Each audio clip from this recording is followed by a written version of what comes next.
So this is about this is what we call virtual model PLC programming.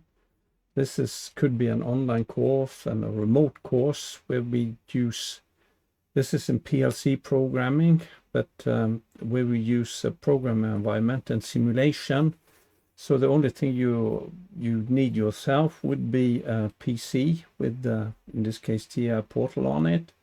You don't need any hardware, no lab model, no nothing. The models, they are in here. So you need your PC, and you should probably have an additional screen, a little larger screen, to make this program a little more feasible and easy. So what we are going to do is that we have a PLC. We don't have a PLC, and we don't have a panel to show this stuff, but we have TI Portal with emulators or simulators built in. So here's some. So that's what we want to do.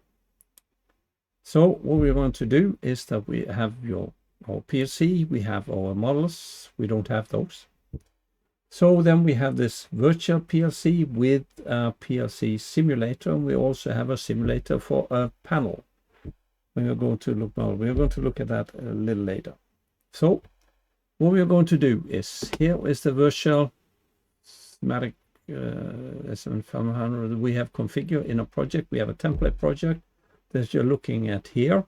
We have emulators or simulators. We have some signal we can simulate, a valve and a tank and transport and a traffic light, and then we have something just for fun, Morse decoder, and there's virtually instrumentation. So there is an interface, an I/O interface. No, but this I/O could be from field buses, we don't care, but there are tags just for I/O.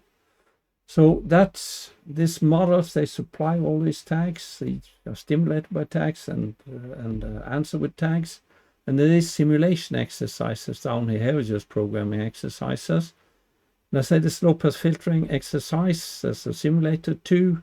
And down here, it's not shown here, I think, there would be an input in schematic analog format that then I think it's a pressure or something. Then the emulator sinusoid and some noise and stuff, and you should do some filtering. So what you have to do here too in this exercise, the first thing you have to do is to program a low-pass filter. But you need only your PC and so on.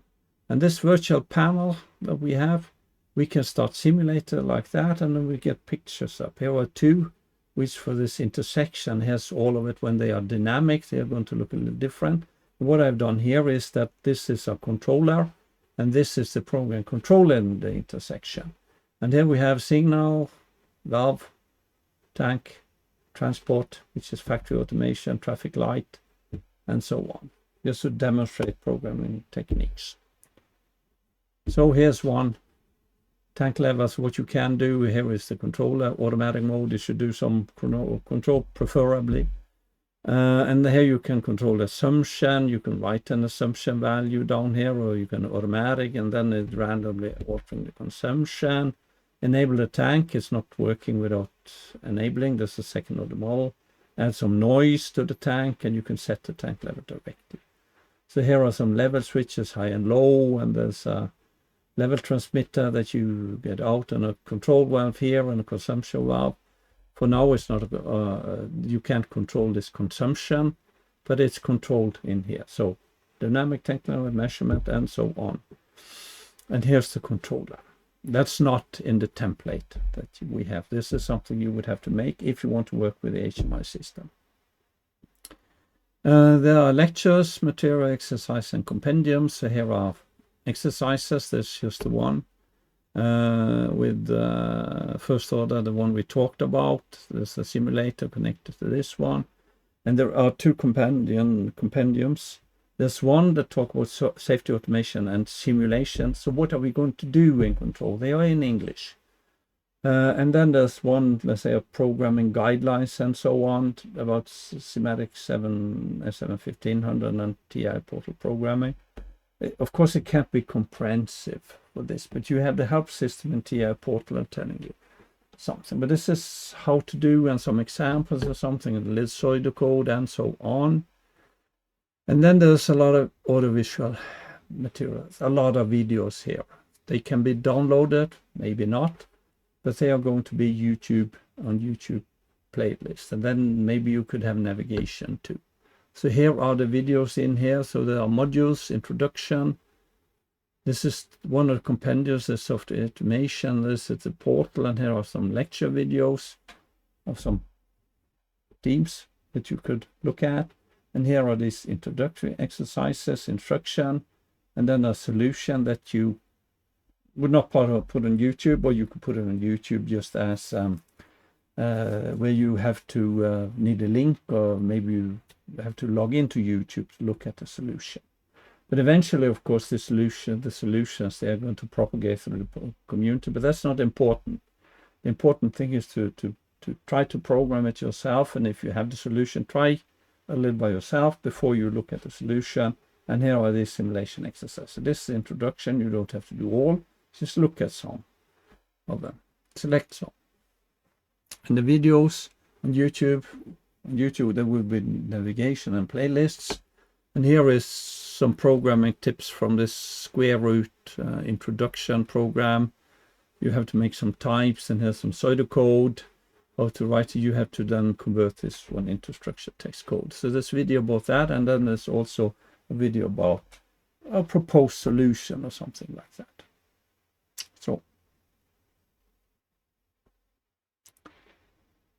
So what are the pros? And there is a con too, but not a lot of cons. Student material is always available. You have your PC, you have YouTube available. Well, if you don't have internet or something, you're going to have a problem. But these videos, if you prefer, you can download them on your PC, or in the course you have a virtual PC with the videos downloaded to the virtual PC or in the virtual PC. Where you have your TI portal and the simulators, you only have a virtual PC with these compendiums or whatever. The materials that you have here and the exercise and so on. That is one option. Always available. Easily adjusted, even by the students, because, well, the models themselves, they are know-how protected, and no protection is there, so they just don't mess up this. But well, if you get an idea, you can do something like this yourself. And you can easily implement new virtual model if you think it. And it's inexpensive. You are investing hours, not buying equipment. For instance, if we go just a book, I think we have this. You can buy a model here. I don't know who makes it. It's a traffic light model without pedestrian crossing and so on. You can buy that. Last time I checked, there was 40,000 Norwegian kroners, which would amount to $4,000 or euros, depending on what the exchange rate for the krona. And that's way too expensive. And those models, they are rigid. But if you had a model, we could, as I know, physical contact with real PC. But then if we had a real PC, we could use the screwdriver and so on and connect the model and have a little fun with this. But this is about PLC programming. The electricians, they are going to mount your PLC and connect this stuff. So it's about programming, robust programming. I'll try to do robust programming. And there's another con here too. I'm reading it. We are using PLC or TI portal. And TI portal is not according to the PLC open norm. So you can't do object-oriented program and things like that. And they don't have this element called program, but in the template and the compendium, this is how to just implement some alternative like that. You can use for a program, use an FB without input outputs, or an FC. It's not dependent on how you want to move it. And they use this instance data block and data blocks to store data. This is legacy. That's from back way to the original S5 program stuff in TI portal. So that is a drawback. And also there is a con here too, but there should probably be a different course, is WinCC program or HMI programming. There is a little in here, but then Siemens, they offer these panels. And they have two types, WinCC Unified, and then there is one that's called Comfort. It's an old one that you can use. But Siemens and HMI, that's also a story. You can use these panels not for large plants or something like that. Use them as local operator panels. So if you want to make a course in HMI or something like that, maybe you should get hold of one of these modern web technology based HMI system like Advice, that's one. It's from Austria. Ignition, I think, is what one is called as American one. You have with Wonderware, but they are expensive. But there's Advice, you could probably get demo version, something with. But the advantage here too, then of course you would need an advanced simulator to connect to your HMI system using OpenCA, for instance, but here it's embedded. But Siemens and HMI, okay, that's what it is. This one is built using the comfort panels. You could use the Unified, the WinCC Unified. That's web technology, and then there's going to be expensive, time consuming. You have to do a lot of scripting. It's pretty stupid, these panels, and you have to script everything. You can make templates too and implement those. That's also extremely time consuming. And with JavaScripting, debugging possibilities, you have the Chrome debugging built in, but it's hard to debug. And for now, for WinCC Unified, the community isn't that substantial. There are some videos on YouTube, but pretty much there's a lot of scripting that you have to do. And the Comfort, they don't have a script language, so you don't have to do scripting, but then they are a little limited what you do. But for a course like this stuff, it's adequate. So that was a little introduction to this virtual online course. Can be online. And now two. So how should this be? Just make a course like this. A suggestion is it's all online and it's virtual. The students, they can work by themselves, and we could use, for instance, Zoom or Teams to have online sessions. And it would be possible to have gatherings and so on. If this is being thought in a school, let's say we have 6 hours a week or something, we could use a couple of hours with, let's say, introduction and so, where we have lectures and so on. There are some lectures in it with the compendiums and so on. And the students should watch the videos in advance, and preferably we should have a discussion. So that was 2 hours. Maybe we should complete this part early. Let's say if this is a spring semester, early, so let's say 1/3 into the semester we are done. After that, we have, let's say, if this is a school course, if it's online, it's only online. Maybe we should have, let's say, 2 hours interaction, question and answers, Q&As online. And if possible, if we could meet physically with teacher and student, working on programming. This could be a little in parallel too with these modules. You can put them in parallel, working on programming. Students, they are programming and they get assistance. That's an option. So if this is just an online course that's based on a couple of gatherings through a semester, what you would do, the online, they could do programming, and then this would be online. Maybe an instructor would be available online for questions. So you have a Teams session or a Zoom session, so open, and the student can enter and ask. That's an option. And then you have these gatherings where you have to do quite a bit, but maybe that's 3 days, full days, 8 hours days, so you can get through something physical. It depends upon how you want to do it. But then again, the students, they are only dependent upon the PC and an additional screen. But if you want to do some programming, you need an additional screen. So that's, let's say, the thought about doing this.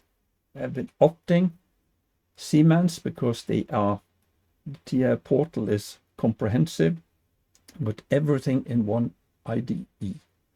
There are some few drawbacks too. Let's say this is a course in structured text programming only, and the structured text editor and this semantic ML and stuff in there leaves quite a bit to be asked for. But use Visual Studio Code as a RAD tool, copy from TI portal, do column editing and whatever you need to do fast, and so on, and just paste it back in. Let's say the TI portal overall, it is a good system. It is. And the hardware, the semantic hardware, is high quality. So that's why we opted for this. But of course, this could be ported, for instance, to codices. They have some visualization built in, and they have simulation too. TwinCat has too. And then you could also bring 100% object-oriented program into this course.